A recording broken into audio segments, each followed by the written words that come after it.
Un breve repique. A medianoche rompió el silencio y cambió el destino de la ciudad, donde las almas estaban acostumbradas a sufrir y las paredes a escuchar. Hola, me alegro de que estéis conmigo. Decidme en los comentarios desde dónde estáis viendo este video. Para mí es importante conocer la geografía de nuestra pequeña compañía. Os deseo una agradable escucha y un corazón tranquilo durante todo el camino. En la ciudad vieja, en la colina, se alzaba un campanario, con ventanas estrechas y juntas de piedra oscuras. Lo sostenían gruesas vigas de madera, que por la noche suspiraban sordamente con el viento. A esa altura vivía un jorobado llamado Mateo. Su espalda se había encorvado hacía tiempo por las pesadas escaleras y cuerdas, pero sus manos eran fuertes y precisas. Había heredado el oficio de su padre, compañero, y estaba acostumbrado a entender la piedra como otros entienden a las personas. Tocaba el suelo, captaba con la palma de la mano los ligeros golpes y podía decir quién iba, dónde y con qué propósito. Decía que la noche era más fácil que el día, porque por la noche había menos pasos vacíos en la ciudad y más verdad clara. Durante el día Mateo reparaba nudos, engrasaba ellos y levantaba llaves forjadas para los suspensos. Trabajaba en silencio. El mercado volía abajo, los niños corrían, las vendedoras discutían. A veces alguien lanzaba una palabra maliciosa hacia arriba. La gente creía que el jorobado traía mala suerte y que el repique de campanas convocaba a un funeral. Pocos recordaban que ese repique también convocaba a la oración y a la reunión en momentos de desgracia. Mateo no respondía a esos comentarios. Sabía que su sencillo trabajo salvaba cada mañana a alguien de un incendio, una inundación o un disturbio. Una mañana temprano, una mujer con un pañuelo gris se acercó al campanario. Tenía el rostro cubierto por el polvo del camino y el cansancio. Llevaba una cesta con tortas duras. Subió por la empinada escalera y dejó la cesta junto a la puerta, entregando un breve mensaje a través del niño. En el mensaje decía que las tortas eran un agradecimiento por las campanas que sonaron una noche hace 3 años, cuando el incendio en los barrios bajos no llegó a su casa. No había ningún nombre en la nota, solo la petición de que no la buscaran y le dieran las gracias. Mateo leyó y guardó el papel debajo de una tabla del suelo. Decidió que era un simple gesto de bondad, por el que debía guardar silencio. Entonces aún no sabía que esa mujer sería más importante de que muchas personas nobles. Fue la primera advertencia silenciosa del destino sobre vínculos inesperados. En esos mismos días el rey, que rara vez se mostraba sencillo, convocó un consejo en el castillo. En la ciudad corrían rumores de que habría nuevos impuestos y controles, los artesanos se quejaban, y la calidez de sus palabras se convertía en frialdad cuando discutían el decreto. En las tabernas se decía que el poder quería recaudar más plata para la guerra. Aunque las tropas permanecían en la guarnición y no se movían, los rumores eran alimentados por personas secretas de la casa de un rico comerciante. Se llamaba Lambert. Era dueño de almacenes de sal y grano, prestaba dinero a cambio de pagares y no le gustaba devolverlo. Por las noches, gente con capas grises sin escudos entraba en su casa. Les decía a sus hombres que era hora de enseñar al rey a tener piedad de los bolsillos de los comerciantes. Decía que había que recordar a las autoridades quién alimentaba a la ciudad.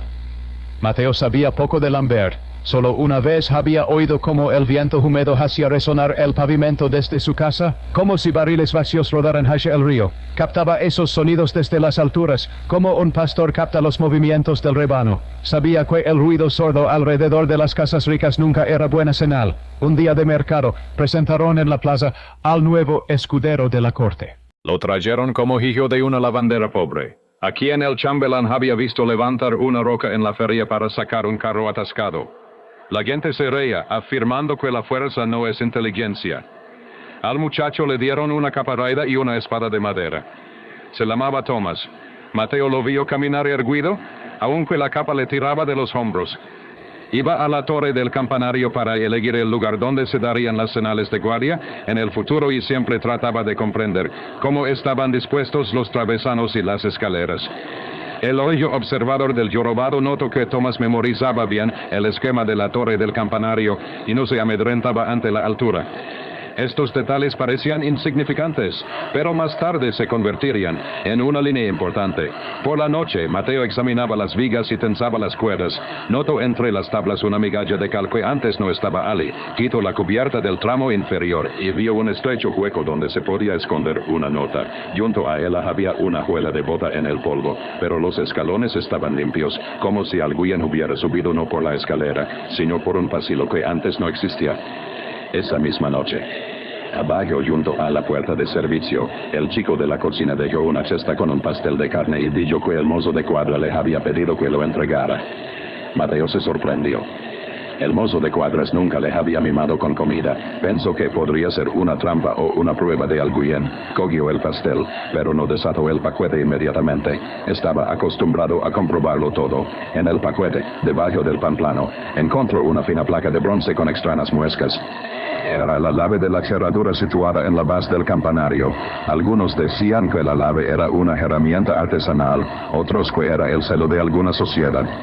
Era la segunda advertencia del destino, que convirtió una nimiedad cotidiana en un juego lleno de tensión. Al día siguiente, se anunció en la ciudad la visita del rey al templo para una oración nocturna en honor a la victoria de años atrás. El rey rara vez rezaba junto al pueblo y lo hacía por precaución. Por la noche, se limpiaron las calles, se clavaron antorchas en los postes y la guardia ocupó las esquinas de los callejones. Se encargó al campanario que diera la señal para comenzar la oración a medianoche. Mateo lo aceptó con calma, pero por dentro sentía un frío creciente. Guardaba la llave que había encontrado en el pastel y pensaba en quién se beneficiaría jugando con sus puertas y nicos. Faltaba muy poco para la medianoche cuando el viento cambió de dirección y la ciudad pareció quedarse inmóvil. Mateo estaba de pie junto a la campana, con la mano sobre el frío cuello de metal, aguzando el oído hacia el suelo. Sintió ligeras sacudidas, diferentes a los pasos de la guardia. Los golpes no provenían de la escalera, sino de la pared, como si bajo la piel de la piedra palpitaran pasos ajenos. Mateo comprendió que alguien subía por la escalera secreta en el interior del campanario. Recordó la migalla de cal, la llave de bronce, la cesta sin olor a establo, y unió todas esas pequeñas cosas en una sola línea. Comprendió que el objetivo de quienes se acercaban no era él, sino el hombre que se encontraba en la capilla del castillo. Entendió el plan. El pasadizo secreto conducía al pasillo superior, desde donde se podía acceder a la galería. Vallar a la capilla y apuñalar por la espalda al rey, que se pondría a rezar. Sintió que abajo, junto a la salida secreta, alguien susurraba una orden, porque la piedra se estremeció, como por un breve roche de la empuñadura contra la mampostería. Mateo no esperó. Dio un largo y alarmante repique. No era un toque solemne, sino una señal prolongada que se había aprendido en la ciudad después de los antiguos incendios. La gente decía que ese repique significaba que todos debían reunirse y acercarse al santuario más cercano. En ese mismo instante, el nuevo escudero, Tomás, corrió hacia el campanario, porque el heraldo le había dicho una vez que el repique de alarma solo provenía de Mateo. Tomás comprendió que se necesitaba ayuda en lo alto y no abajo. Los guardias de abajo estaban desconcertados. No les habían explicado lo del pasadizo secreto. Les habían enseñado a vigilar las puertas y a rodear las murallas. Solo un viejo sargento recordó el mapa del castillo que le había mostrado su padre, albañil, cuando trabajaba en la cúpula. Les dijo a sus hombres que junto al campanario había un nicho con una losa de piedra. Golpeó con la lanza el lugar indicado y la piedra respondió con un sonido sordo. Encontraron la yunta y empujaron con los hombros. La losa se movió y de la oscuridad salieron personas con capas grises. El sargento gritó que vinieran aquí y todo se mezcló. Mientras tanto, Tomás subía corriendo los escalones. Recordaba la estructura del campanario, porque solía ir a ver a Mateo para preguntarle cómo estaban las vigas. Llegó a los travesanos superiores y vio una sombra en la galería. La sombra se escondía detrás de la reja sobre la capilla. Tomás caminaba en silencio, como sobre la nieve, aunque bajo sus pies había tablas. Era de los que saben guardar silencio cuando el corazón les late en la garganta. Se lanzó hacia adelante, sin dejar que la sombra se acercara a las rendillas, y la agarró por el hombro. La sombra lo apuñaló, pero el golpe se desvió hacia el poste de madera, porque Tomás sujetaba la mano del atacante por debajo del codo. Comenzó una breve lucha que nadie vio, excepto Mateo. El jorobado miraba a través de una estrecha rendija y mantenía la cuerda tensa para que, al caer el cuerpo del extraño, el tintineo no se convirtiera en un alegre o fúnebre compás. Abajo, la guardia detuvo a varias personas. En sus bolsas encontraron máscaras cosidas toscamente y ballestas cortas sin marcas de origen. Dos de ellos llevaban colgados del cinturón unas llaves similares a la que Mateo había sacado del pastel. Las llaves tenían las mismas muescas. El sargento comprendió que la conspiración se había estado preparando durante mucho tiempo. Le dijo al alguacil real que alguien de la nobleza o la burguesía estaba encubriendo a estas personas, porque esas llaves no se fabricaban en el mercado. Dijo que el maestro que sabía hacer esas muescas trabajaba para los ricos. El rey fue sacado de la capilla antes de tiempo. La gente decía que había maldad en sus ojos. Ordenó buscar a quienes guiaban a los conspiradores por pasadizos secretos. En la ciudad se desató un breve pánico. Los comerciantes cerraban sus tiendas, los artesanos apagaban las luces. Mateo volvía con sus pensamientos a la mujer del pañuelo gris. Sentía que sus tortas y su silencio no eran casualidad. Bajó al sótano, donde guardaba las cuerdas viejas, y sacó el envoltorio del pastel. Debajo del envoltorio había un hilo fino que no había visto a primera vista. El extremo del hilo se perdía en una rendilla de la tabla. Tiró de él y sacó el paquete. En el paquete había una tablilla de madera con una marca quemada. La marca parecía letras unidas que se podían leer como las primeras letras del nombre de Lambert. Mateo no sabía leer ni escribir en el sentido estricto de la palabra, pero distinguía las marcas comerciales. Comprendió que alguien quería que lo encontrara en el día adecuado. Fue a ver al sargento. Le entregó el paquete y le contó todo lo que había pasado. El sargento lo escuchó con atención. Dijo que no sabía a quién creer, porque había demasiadas coincidencias con un comerciante.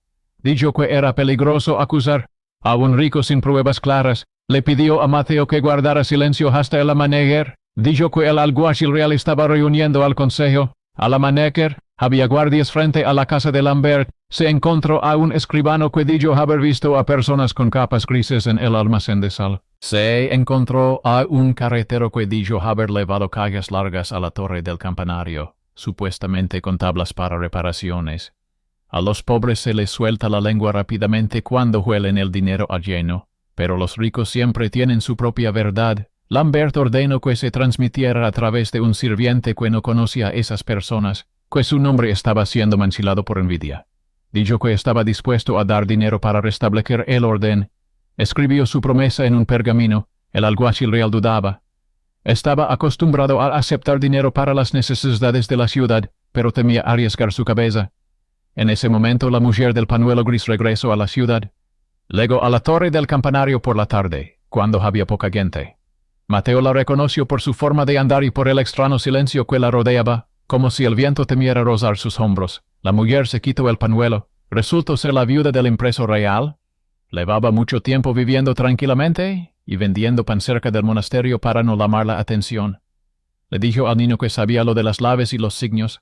Lo sabía porque su marido había copiado en su día tratados secretos sobre mecanismos de cerraduras y había anotado en los margenes los signos de los gremios de artesanos. Dijo que Lambert había comprado los viejos escritos a un escribano mendigo y luego había grabado las marcas en bronce. También dijo que una vez Lambert le había ordenado a su marido que copiara la descripción del pasadizo secreto de la torre del campanario. El impresor se negó. Un mes después lo encontraron en el río. La viuda guardaba un trozo de pergamino con las anotaciones de su marido.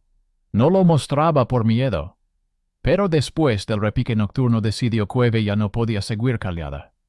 Era el mismo benefactor inesperado que había intervenido en la desgracia ajena con una sola decisión, aunque él casi no tenía fuerzas ni protección.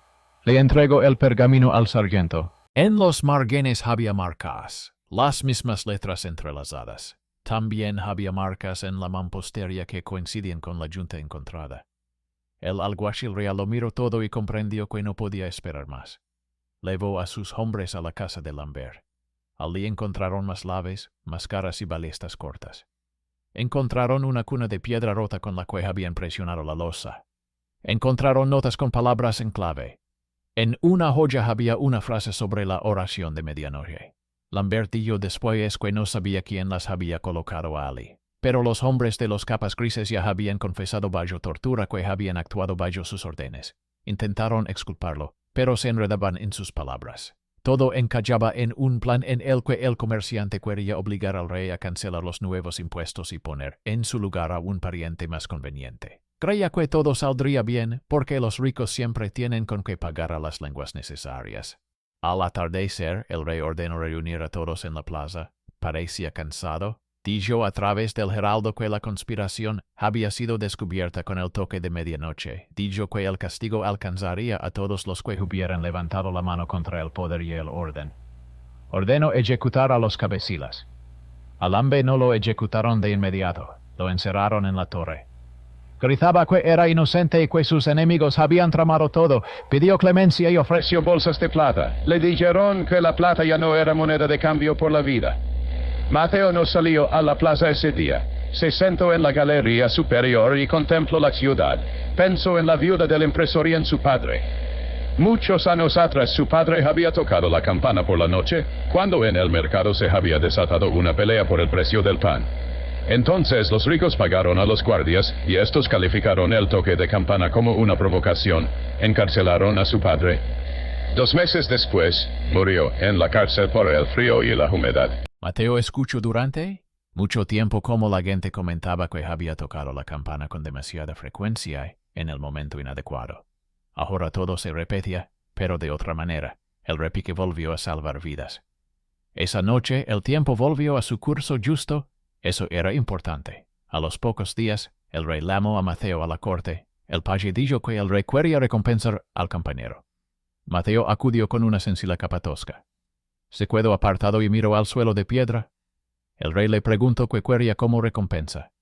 Mateo dijo que solo necesitaba una cuerda nueva para la campana pequeña, porque la vieja se rompería pronto con el viento.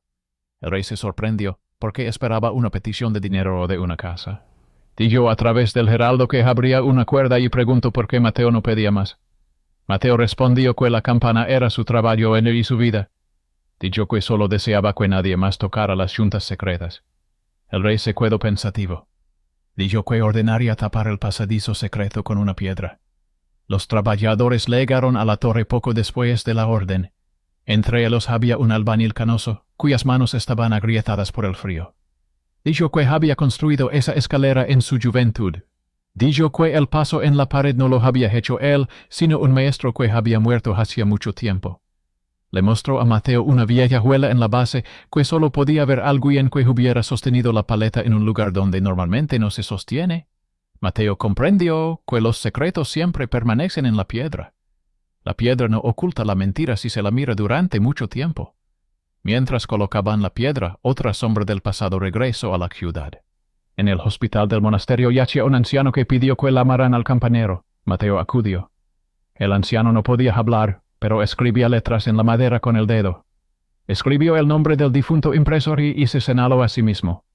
Era hermano del impresor. Susurró que había trabajado para Lambert y que le había robado un cuaderno con los secretos de las guerraduras. Dijo que había recibido 5 monedas de plata por él y que las había prestado. Luego se vio abrumado por las deudas y se quedó sin nada. Pidió perdón por su pecado. Quería llevárselo consigo. Dijo que había visto a Lambert sacar las llaves de bronce de su propio taller.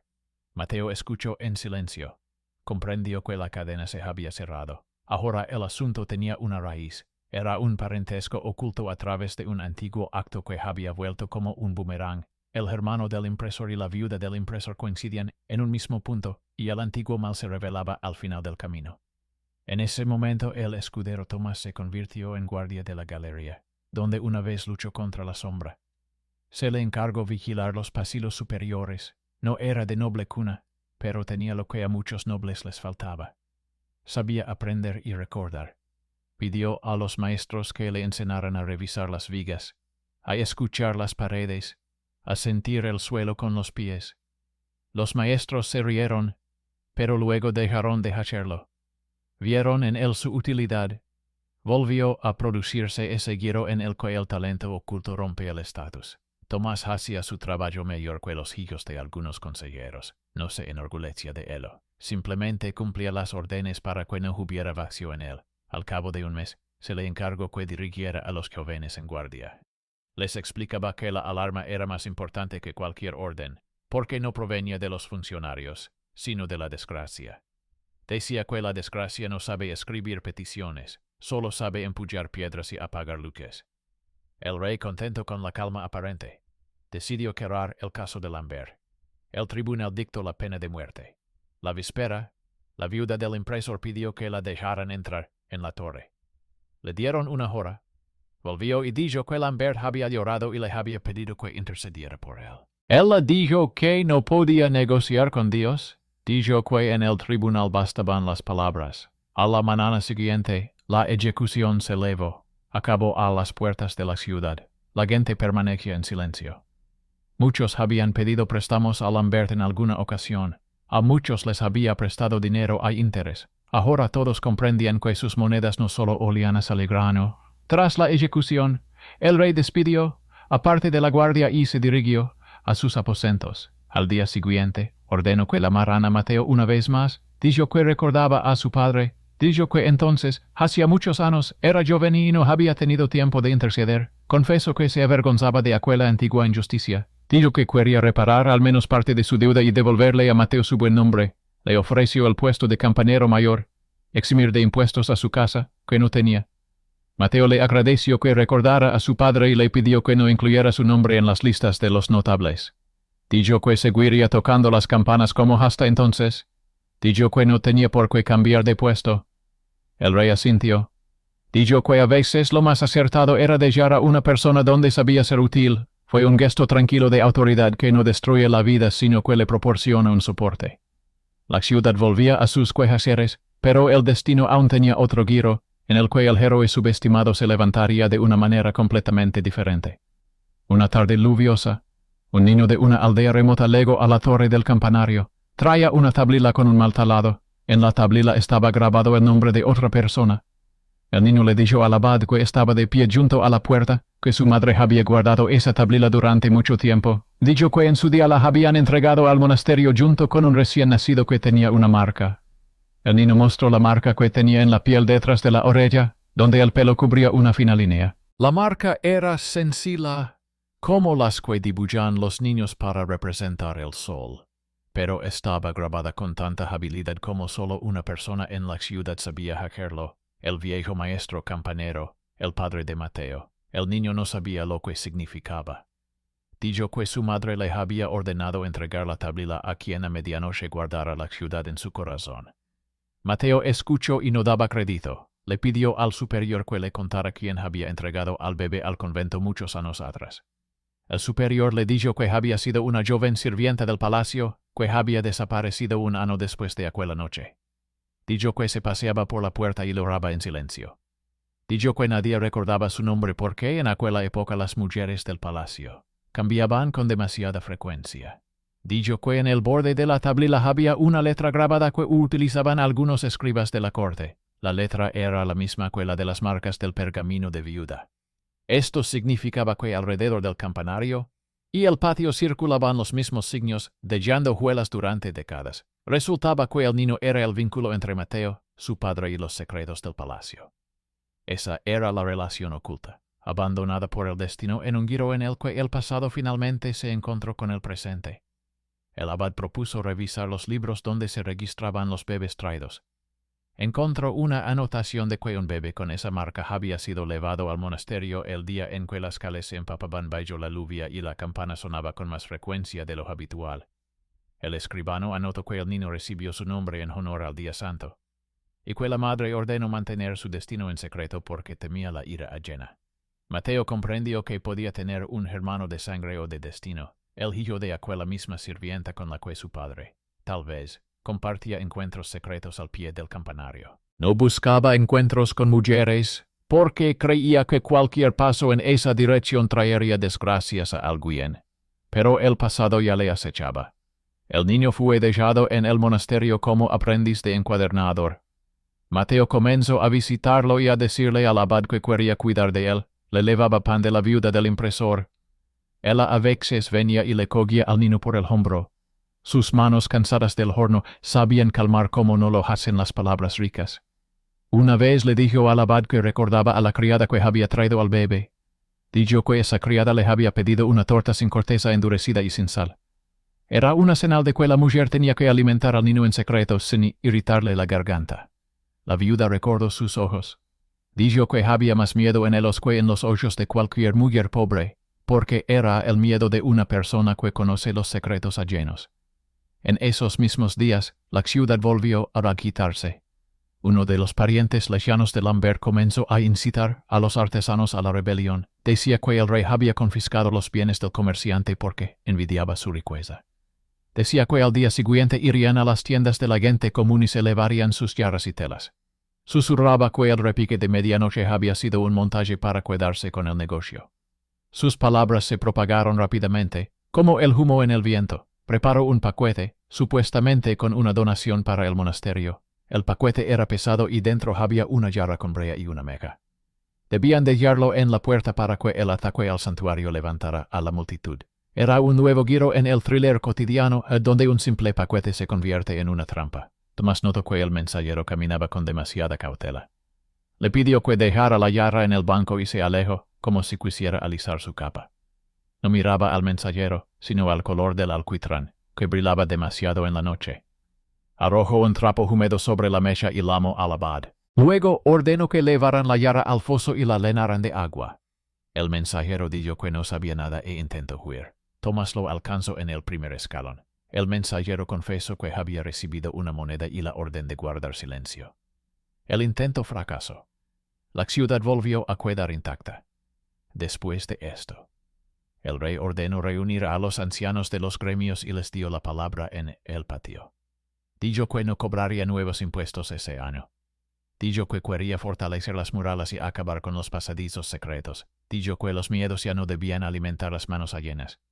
Ordenó que se pusiera orden en las tiendas para que el pan se midiera con honestidad y la sal se pesara con honestidad. Dijo que todo asunto debía tener un final. Sus palabras fueron transmitidas por el heraldo. La gente escuchó y se les relajaron los hombros. Mateo estaba de pie junto a él, y la viuda del impresor, un poco más lejos. Él la miraba al rey como a un hombre que por fin escuchaba. Se acercó a Mateo y le dijo que quería confesarle otra cosa. Le contó que muchos años atrás, su madre había acudido a él por la noche y había dejado un pequeño paquete junto a la estufa. Temía las miradas y los oídos ajenos. Le dijo a la viuda del impresor que no tenía fuerzas para soportar la pobreza y el secreto. Le pidió que conservara la marca en la tablilla por si algún día el destino llevaba al niño hasta la campana. La viuda cumplió su petición y guardó silencio hasta hoy. ¿Ahora todo encallaba? Mateo comprendió que el niño de la aldea era pariente suyo. Y comprendió que la viuda había estado todo ese tiempo tan cerca como nadie más. No llamó a testigos, no pidió recompensa. Simplemente no dejó que el polvo cubriera el recuerdo. Por la noche, cuando la plaza se vació, Mateo subió a la galería junto con Foma. Caminaban lentamente. Arriba el viento traía el olor de la piedra húmeda.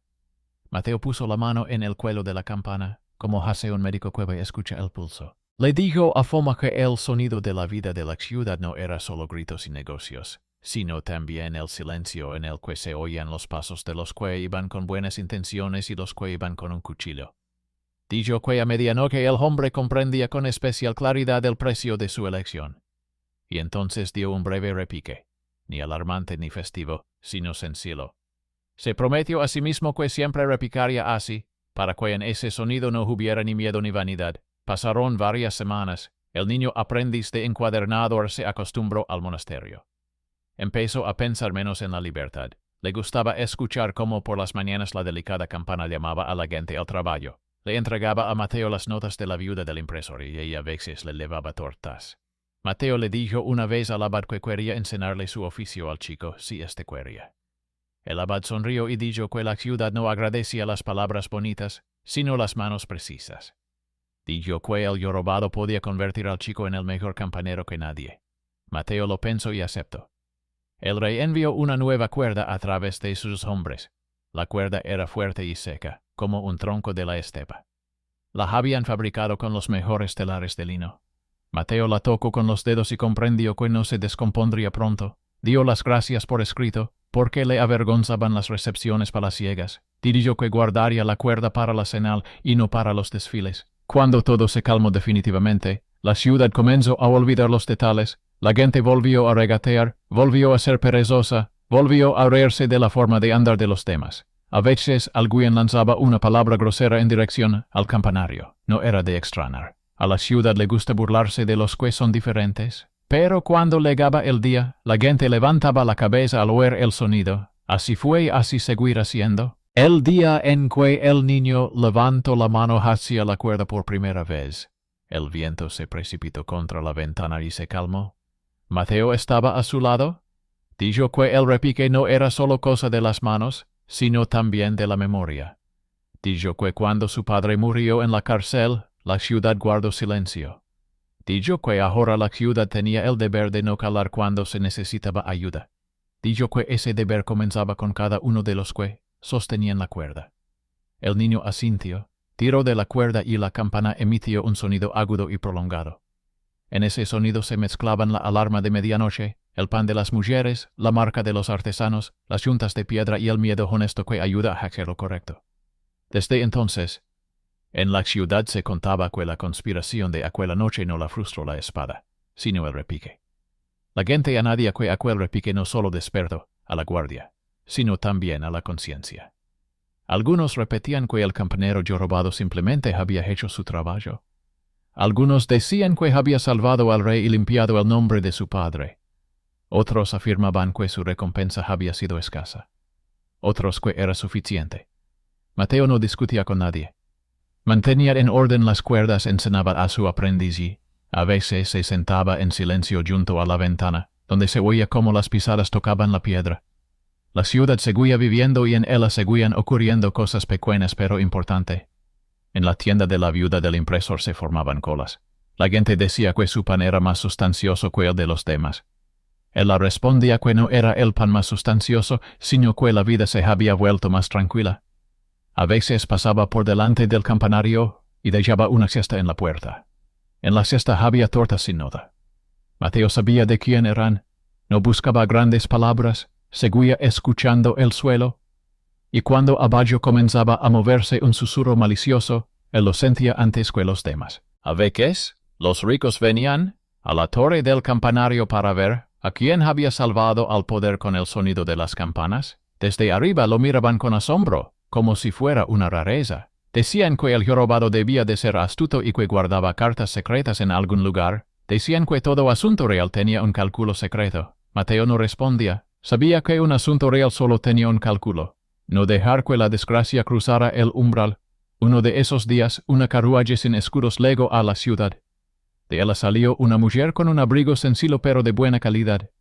Le pidió al abad que la acompañara al monasterio. Se quedó sentada en la capilla durante mucho tiempo. Luego entregó al monasterio una bolsa con plata y dijo que su deuda con la campana estaba saldada. El abad comprendió que se trataba de la criada de los antiguos registros. Ahora ya anciana, no le hizo preguntas, solo anotó en el libro que hay deudas que se pagan no por ley, sino para poder dormir sin piedras pesadas en el pecho. Al atardecer, Mateo subió arriba, miró la ciudad, donde a esa hora se encendían los hogares, pensó que la vida se parecía a un gran mecanismo, tenía cuerdas, nudos, costuras y pesadas ruedas. Si se lubricaban los ejes y se mantenía el orden, el mecanismo no rompía las manos ni mutilaba las cabezas. Sonrió para sí mismo, se encontró con Tomás, que volvía de su ronda. Tomás le dijo que todo estaba tranquilo y que los novatos no eran perezosos. Le contó que el chico aprendiz había aprendido a deshacer nudos rápidamente y sabía distinguir dónde estaba vacía la tabla y dónde era sólida. Dijo que algún día ese chico daría la alarma en su lugar. Mateo asintió. Sabía que la ciudad era segura mientras tuviera a aquellos a quienes subestimaban durante el día, pero que por la noche no dudaban. A veces el destino encuentra caminos sencillos hacia la justicia. No siempre recae en la espada y la corona. Más a menudo vive en el pan, en la cuerda, en la mano sencilla, en el paso silencioso, en el oído obstinado. A medianoche, la justicia llegó con el sonido de las campanas, y todo volvió a su sitio sin más preámbulos. El rey siguió con vida no por ser rey, sino porque en el momento adecuado había cerca una persona que no se acobardó, no exigió recompensa y no confundió el miedo con el deber. Así quedó grabada en la memoria de la ciudad una sencilla historia. El campanero jorobado frustró la conspiración con una campana a medianoche. Sintió las vibraciones del suelo y comprendió que los asesinos subían por la escalera secreta. Salvó al rey y ganó un día para todos los demás. No se convirtió en héroe en la plaza. No juzgó ni sermoneó. Solo hizo su trabajo. Y la ciudad, aunque lentamente, aprendió a ver en él no una monstruosidad ni una desgracia, sino una fuerza. Y cuando la próxima vez el viento traiga pasos a llenos bajo las yuntas y las tablas, alguien arriba volverá a poner la mano sobre la piedra y comprenderá que es hora de tirar de la cuerda. Eso significa que bastará con una sola campana para que la desgracia no cruce el umbral.